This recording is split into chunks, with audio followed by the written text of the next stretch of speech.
All right, gang, it's the time of the week to announce a rich dick. Now, I normally open it up for suggestions on social media, but I didn't do that this week. No, I didn't do it because I knew very early on who I wanted to dishonor, and I wasn't going to be moved off my position by anyone else. Of course, that didn't stop our friend Rona from nominating all the goddamn landlords again. And look, I'd like to, but as soon as I saw this story, it was already settled. So here it is. This week's Rich Dick is MSNBC's Andrea Mitchell.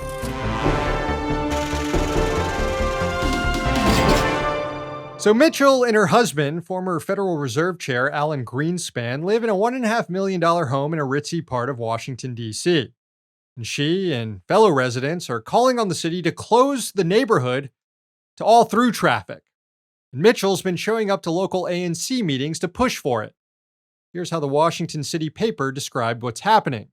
Quote, Mitchell is part of an increasingly vocal group of neighbors who live along University Terrace Northwest and Chain Bridge Road Northwest in the Tony Northwest Enclave and are fighting to see the roads closed to through traffic, arguing it's the only way to prevent commuters from zooming down their streets to reach popular nearby thoroughfares like MacArthur Boulevard or Loughborough Road.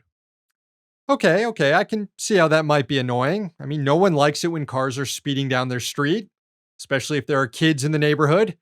Mitchell and her neighbors claimed it creates an unsafe environment for children walking to school. I can see all that. So the solution here should be to install stuff like speed bumps to force people to slow down and build sidewalks for people to walk on. The neighborhood currently doesn't have them. Except Mitchell doesn't want that stuff either. Paper reported, quote, they're also arguing against the installation of other traffic calming measures that could avert the need for a full road closure, such as sidewalks. So, is this about keeping kids safe, or is it about keeping the riffraff out of your neighborhood? You know, making sure you don't have to see anyone who doesn't bring home less than $1 million a year. That is, unless they're there to clean your house or mow your lawn. Also, closing down Mitchell Street will just mean traffic is rerouted down a different residential road. Are we just going to keep closing streets until the thoroughfare is a neighborhood that's too poor to fight back? Is that what the plan here is? What's really astonishing here is the argument Mitchell put forward against building sidewalks. This is what she said during an ANC meeting last month. Quote, the only way that the street could be widened to accommodate a sidewalk would be from our homes. These are homes that were originally built during the Civil War. Mine was built in 1865, as was my next door neighbor's, as farmhouses by freed slaves.